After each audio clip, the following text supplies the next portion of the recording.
Hi everyone, it's Dawn and I hope you're having a fantastic day. Well, sorry for the makeshift setup today, but I'm holding a tripod as I'm trying to record the cruise news because I am at the hotel today getting ready to set a flight tomorrow to Rio de Janeiro, and I fly from Miami to Montreal, long layover in Montreal, then an overnight flight to Rio de Janeiro with a connection when I land in Rio in Brazil. So it should be a long day. I had a horrible flight on my heading to Miami, and now I am flying for 17 hours. I can only imagine what tomorrow's going to bring. But in the meantime, we got some cruise news.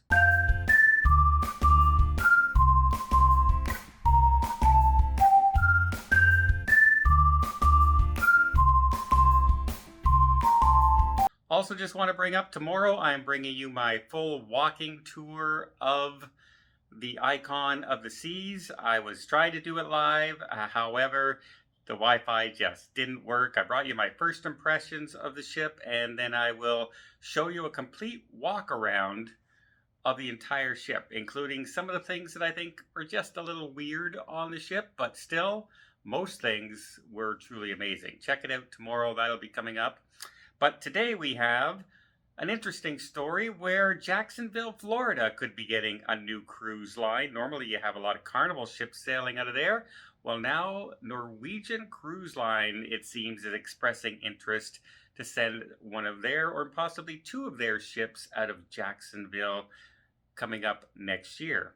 That'll give some Carnival some run for their money in that area. And hey, more choices, more cruise ports, easier to get to from some destinations.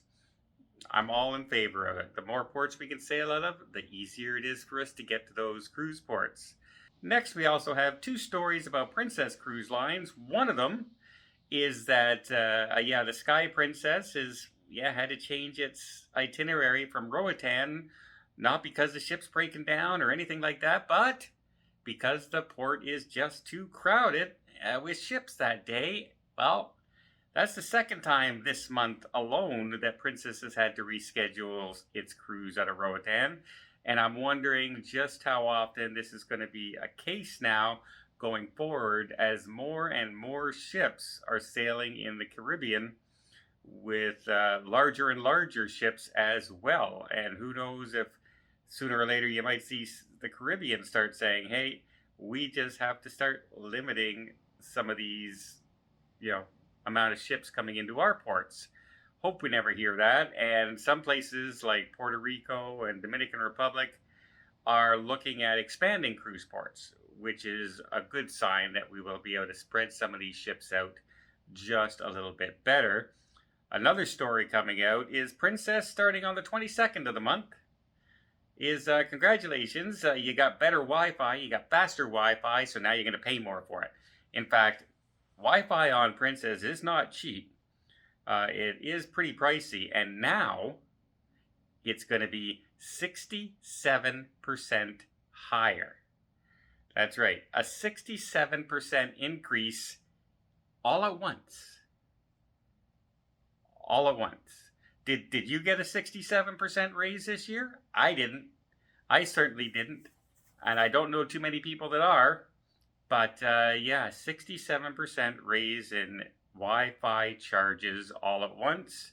I think they're trying to make that Princess Plus package just a little more attractive to people, as a lot of people are just passing on that and going for the cheaper cruise, which also puts, you don't get the casual dining, so you don't get the restaurant Alfredo's as busy. They're not as busy in the pizza place. Less people are there because they have to pay for the meal now. And I think this, if you end up getting the Princess Plus package with 2 casual meals, that means you're probably going to have pizza at some point on the ships. And all these things are just contributing. But I think it's a quick way to try and raise just a little bit of money, because 67% is actually a crazy increase in price all at once. And you better deliver, Princess. You better have the fastest Wi-Fi I've ever seen when I get on your ships. Because I've been on some of your ships and the Wi-Fi hasn't been terrific. And the internet hasn't been terrific. And if you come to me and say you're charging me 67% more, and I get on your ships and the Wi-Fi is basically 20 minutes to open an email, you're going to see me down at the front desk saying, hey, give me my money back now. And I think a lot of people will be in that boat, especially at the costs that internet is costing these days on cruise ships. 67%. Is anyone else think that's a little too high for a one-time raise? Maybe I'm out to lunch. Maybe I think everything should go up 67%. How about specialty dining? Let's raise that up. Oh, wait a minute. Some of them have. Some of the specialty dining on some cruise, not Princess, but some cruise lines have gone up 50 and 60 and 70%. So yeah, I guess we're the only ones not making the money to pay for some of these things. So yeah, as I mentioned, tomorrow I fly here out of Miami early in the morning.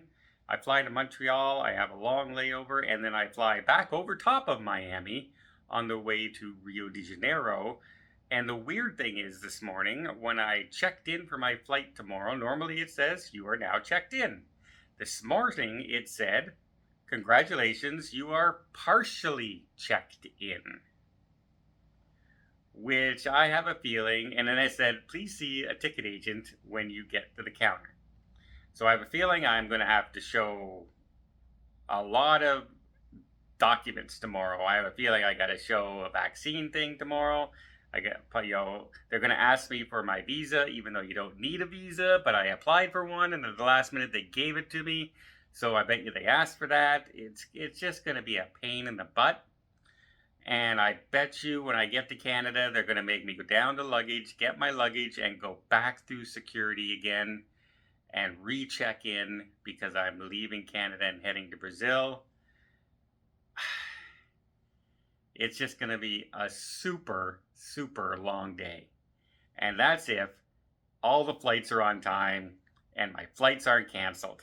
As you just saw just a few days ago, I had 2 different flights canceled, both for mechanical reasons, and now I am flying literally 16 hours in the air tomorrow. Should be a lot of fun. I leave the hotel tomorrow at 5 a.m. and I don't arrive until around noon the following day in Brazil.